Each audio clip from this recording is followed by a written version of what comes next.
On this next clip, it's called Building a Life They Can't Track: The Art of Being Invisible.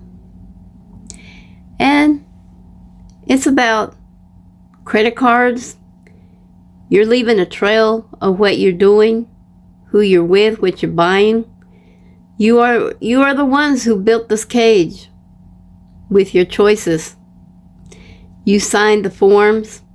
You're the one that downloaded the apps and signed their agreements. You're the one that made all kinds of emails. You posted the pictures and the videos. You told them the places, people, and things you had, who you're with, where you're at. You told every secret and personal thing about you that should have been kept to yourself. You gave them everything they needed to own you. You all did this happily because you thought it was easy living. Now you get to see and hear how this system traps you, how it controls you. And if you don't do anything about it,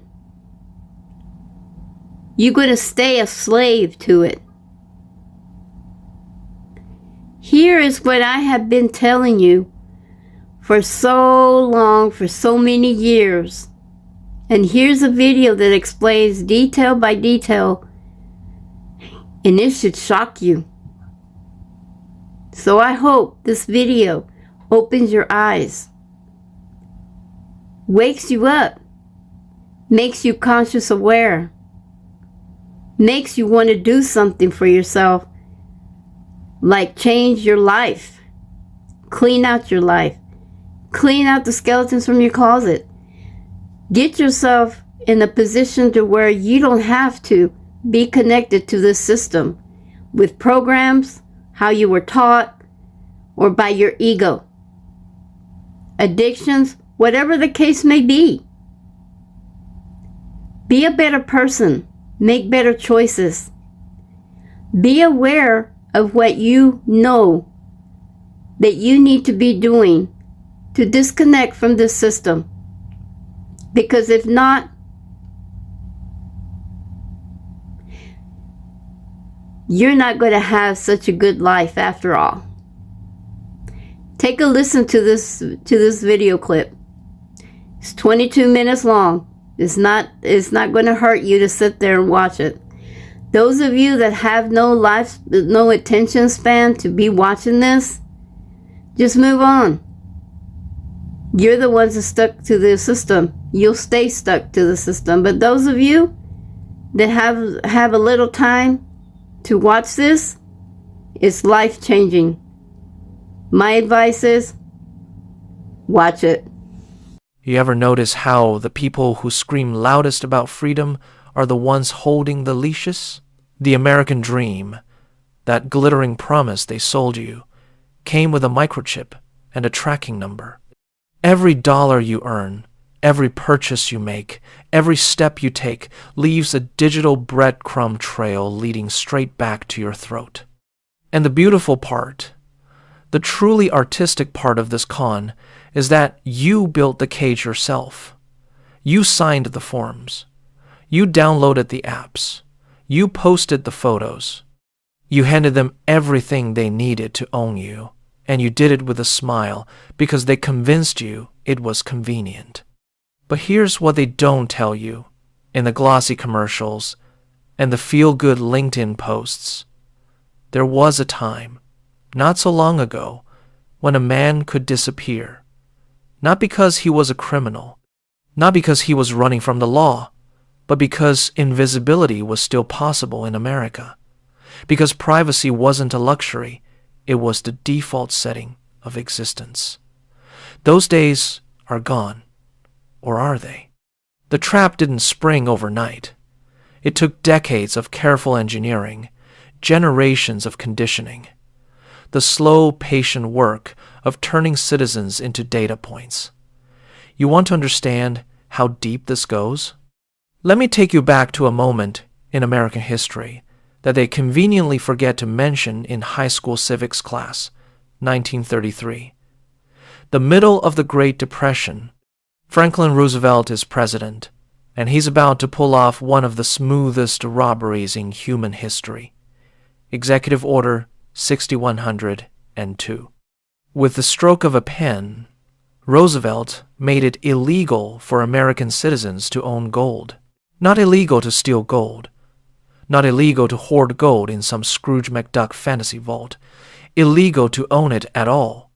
The government demanded that every American turn in their gold coins, their gold bullion, their gold certificates, and accept paper dollars in return at a fixed rate, $20.67 per ounce, and most people did it. They lined up at banks across the country and handed over the one thing that had held value for 5,000 years of human civilization. They traded metal for promises printed on paper. But here's where it gets beautiful, in that sick way that only government theft can be beautiful. Once the gold was safely locked away in Fort Knox, once the American people no longer had any, Roosevelt revalued gold to $35 per ounce. Overnight, the government made itself richer by devaluing the currency they'd just forced onto everyone. It was a magic trick, a wealth transfer of biblical proportions. And the American people barely made a sound. They were too hungry, too scared, too desperate to fight back. But some people saw it coming. There were men who never turned in their gold, who buried it in their backyards, who hid it in the walls of their houses, who moved it to safety before the trap could spring. These weren't criminals. They were students of history. They'd seen what governments do when they're desperate. They knew that the social contract, that fairy tale about mutual obligation between the state and its citizens, gets shredded the moment the state needs your wealth more than it needs your consent. Those men understood something profound. The government's power to control you is directly proportional to how much they know about you. And back then, they didn't know much. There was no social security number tattooed into every transaction. No centralized database tracking your purchases. No satellites photographing your backyard from space. If you wanted to be invisible, you just had to be quiet. You paid in cash. You kept your mouth shut. You minded your own business. The government could pass all the laws it wanted, but if they couldn't find you, couldn't track you, couldn't prove what you owned, those laws were just words on paper. Fast forward to 1953. The war is over. America is fat and happy and building suburbs as fast as concrete will dry. The interstate highway system is about to connect every corner of the nation. Television is putting the same images into millions of homes simultaneously. Credit cards are being invented in boardrooms in New York. And in the basement of the Social Security Administration, something else is happening. Something quiet.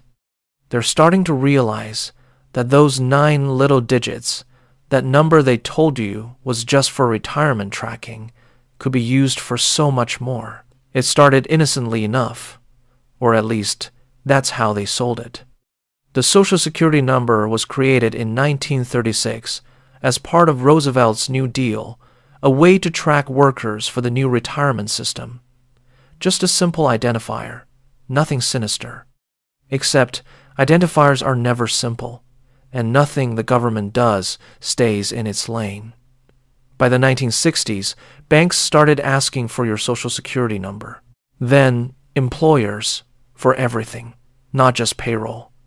Then landlords. Then utility companies. Then credit agencies. The number that was supposed to be just for retirement became the skeleton key to your entire existence. And once everyone in America had a unique identifier, once every transaction could be linked to a number, once your financial life was recorded in centralized databases, invisibility became exponentially harder. Not impossible, just harder. Because the system still had gaps. Cash was still king for daily transactions.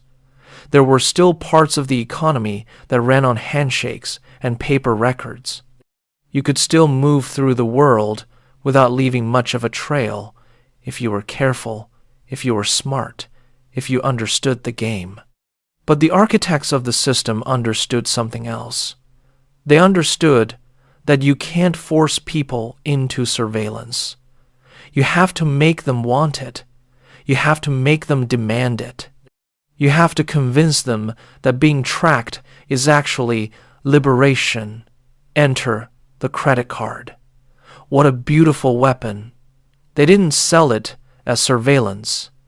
They sold it as freedom. The freedom to buy now and pay later. The freedom to travel without carrying cash. The freedom to live beyond your means and worry about the consequences tomorrow. And Americans ate it up like candy because it felt like power. It felt like moving up in the world. The ability to walk into a store and buy something you couldn't afford was intoxicating. It was the democratization of debt, and debt is control wearing a smile. Every time you swiped that card, you were creating a record, a timestamp, a location, a list of what you bought and when and where. You were building a profile of your life, your habits, your desires, your weaknesses, and you were doing it voluntarily, eagerly, because it was convenient.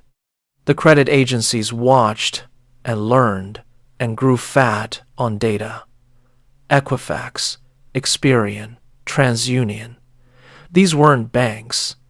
They were information brokers. They existed for one purpose only, to know everything about your financial life and sell that knowledge to anyone willing to pay. They tracked every loan, every credit card, every late payment, every address change. They built a shadow version of you made entirely of numbers and risk assessments. And then they sold access to that shadow to landlords and employers and insurance companies and anyone else who wanted to peer into your life before deciding whether you were worthy. This is the machine. This is the system they built while you were busy working and consuming and dreaming about retirement. A vast, interconnected web of tracking and monitoring and recording, all of it justified by convenience and safety and progress. But let's be clear about what it really is. It's a digital leash. Every bank account ties you to the banking system, which reports to the government. Every credit card creates a transaction history that never dies. Every loan puts your name in a database that follows you forever. Your phone tracks your location every second of every day. Your car has a GPS chip. Your smart TV listens to your conversations. Your social media posts build a psychological profile more accurate than anything a human interviewer could create. You are the most surveilled, most tracked, most documented generation in human history, and most of you have no idea how deep it goes, because you've never known anything else. You think this is normal. You think privacy is what you do in the bathroom, not realizing that even there, your phone is 3 feet away, logged into a dozen apps, all of them vacuuming up metadata and selling it to the highest bidder. The question isn't whether you're being tracked. You are, constantly, completely. The question is whether you care. And if you do care, whether you're willing to do what it takes to slip the leash. Because here's the thing they don't want you to understand. The system is powerful, but it's not omnipotent. It has limits. It has blind spots. It relies on your compliance, your participation, your willingness to keep feeding it data. Stop feeding it, and you start to disappear. Not all at once. Not completely, but enough. Enough to reclaim some measure of autonomy in a world designed to eliminate it. So how do you do it? How do you build a life they can't track in a surveillance state that sees everything? You start by understanding the terrain. You start by recognizing that there are two economies operating simultaneously in America: the visible economy and the invisible one. The visible economy is where most people live. It's the world of direct deposits and automatic bill pay and credit scores. It's the world where everything is documented and recorded and reported, where you trade convenience for transparency, where you let the system see everything because seeing everything is the price of participation. The invisible economy is smaller, quieter, harder to access, but it still exists. It's the world of cash transactions and barter and private sales. It's the world where people still shake hands and look each other in the eye and make deals that never touch a computer. It's not illegal. It's just invisible to the surveillance apparatus because it doesn't leave the kind of trails the system is designed to follow. The first principle of invisibility is simple. Minimize your digital footprint. Every account you open, every card you swipe, every app you download is a window into your life. Close the windows you don't need. Pay cash whenever possible, not just for small purchases, for everything you can. Rent from a private landlord who will take cash or money order instead of requiring direct deposit and background checks through corporate property management. Buy your car from a private seller and register it in a state with minimal reporting requirements. Use prepaid phones bought with cash instead of contract smartphones tied to your identity. Banking becomes the challenge. The system is designed to force you into the banking system because banks are the surveillance choke points. But even here, there are strategies.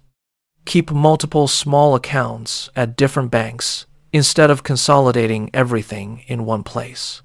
Use credit unions instead of major banks because they're less integrated into the surveillance grid.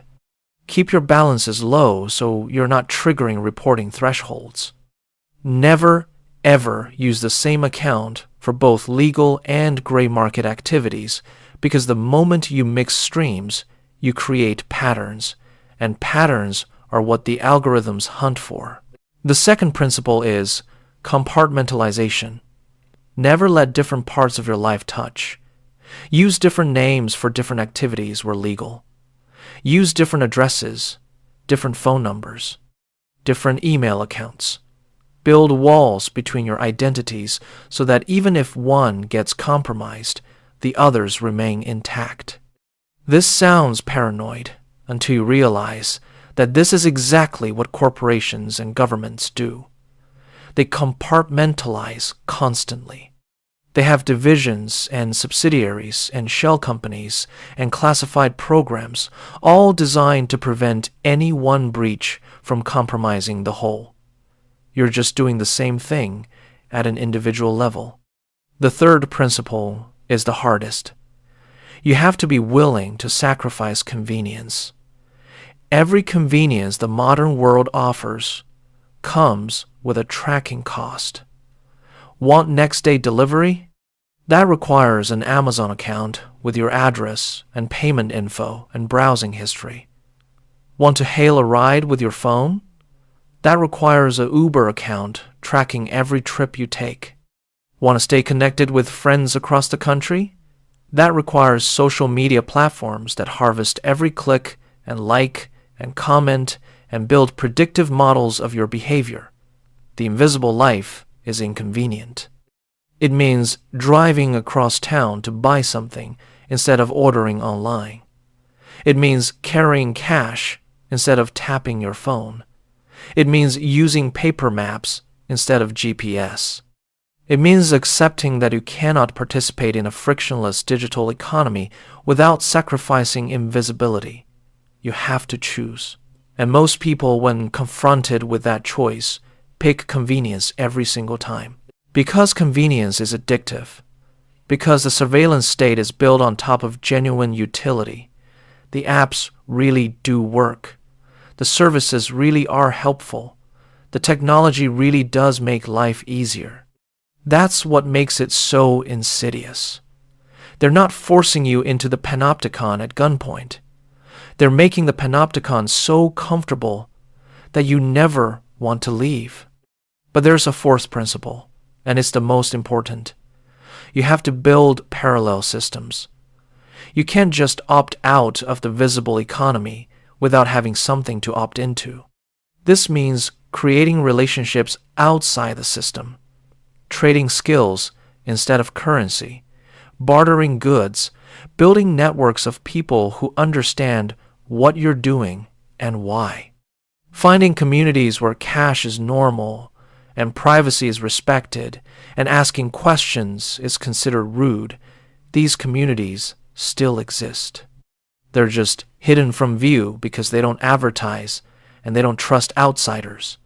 You have to earn your way in.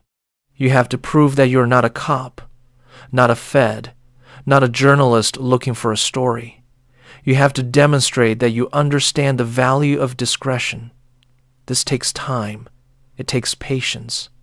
It takes a fundamental shift in how you think about economic relationships. The irony is that the skills required to live invisibly in 2026 are the same skills your great-grandparents took for granted in 1926. The ability to fix things yourself instead of hiring specialists. The ability to grow food, preserve food, cook food from scratch. The ability to negotiate face-to-face instead of through apps and intermediaries. The ability to assess people based on their character and their handshake instead of their credit score. These were normal skills once. Now they're revolutionary acts. Now they're the skills of resistance. Because every skill you master is a dependency you eliminate. Every dependency you eliminate is a piece of leverage the system loses over you. Here's what they don't tell you in the TED Talks and the business magazines and the financial advice columns. The reason they want you dependent isn't just economic. It's psychological. A dependent person is a controllable person. A person who relies on the system for food, for shelter, for income, for entertainment, for social connection, for everything, will never truly challenge the system because challenging it means risking everything. But a person who can feed themselves, house themselves, entertain themselves, connect with others outside digital platforms, that person is dangerous. Not dangerous in a violent sense. Dangerous in an autonomous sense. They can't be controlled because they don't need permission to exist. They can't be canceled because they were never online. They can't be deplatformed because they were never on the platform. They can't be debanked because they barely used banks to begin with. This is the art of being invisible. Not disappearing completely, which is functionally impossible unless you're willing to live off-grid in the woods eating squirrels. But becoming difficult to track, expensive to monitor, not worth the effort to surveil, sliding into the gaps of the system, operating in the blind spots, living quietly enough that the algorithms pass over you because you're not generating enough data to be interesting. It's the modern equivalent of what those men in 1933 did with their gold. They didn't fight the government. They didn't protest or petition or vote for different representatives. They just quietly refused to comply and hid what was theirs where it couldn't be found. The machine is powerful, but it's not all-seeing. It relies on nodes and networks and choke points.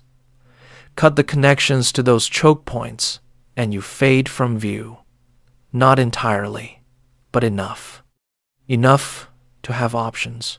Enough to maintain some thread of autonomy in a world designed to eliminate it. Enough to look at the surveillance state and say, quietly to yourself, not today. This isn't about paranoia. It's about understanding the game that's being played and deciding whether you want to keep playing by their rules. Most people will. Most people will keep feeding the machine because the alternative requires too much work, too much sacrifice, too much thinking.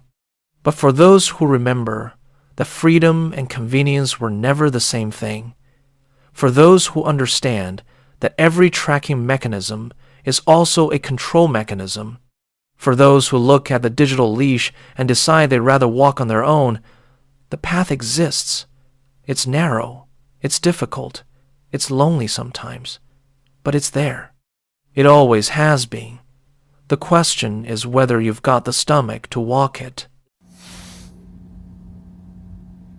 Now you know. Now you know how this system, the technology and everything, they know everything about you. But you have the power to disconnect. Got to make better choices. Got to clean your act up. Got to go within. When you can go within, you can weave all through what's going on in here and fix it.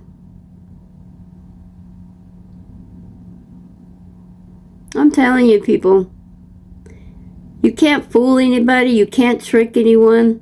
You can't hide. They all know.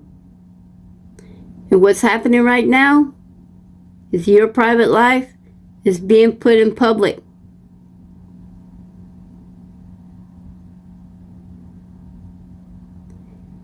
Get it, girl.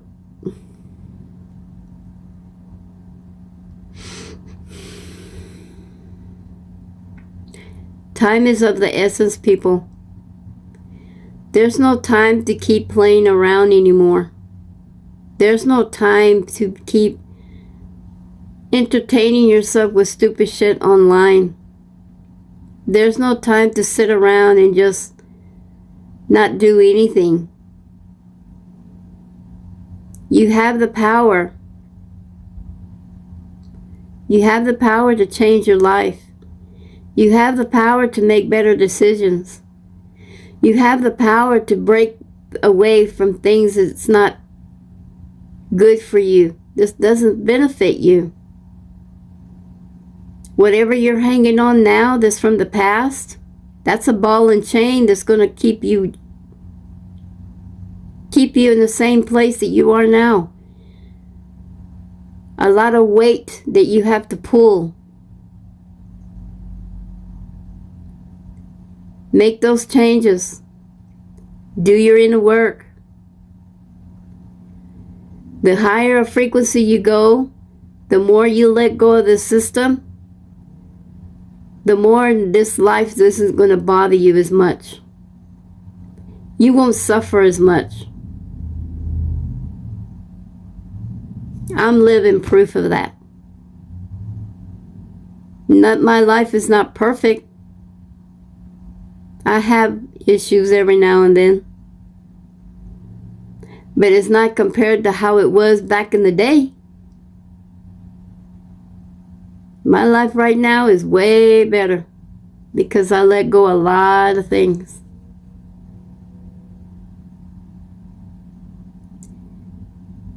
Do the work. The rewards are at the end of the day when you do your work. The rewards are when you can break away from things that you've been carrying from the past to the future. Everything that happened back then, the heartaches, the anxiety, the depression, all the addictions you picked up because of it, the porn addiction, everything. Why drag that ball and chain to the future?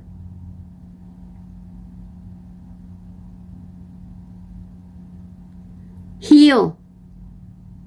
Let go of the shit.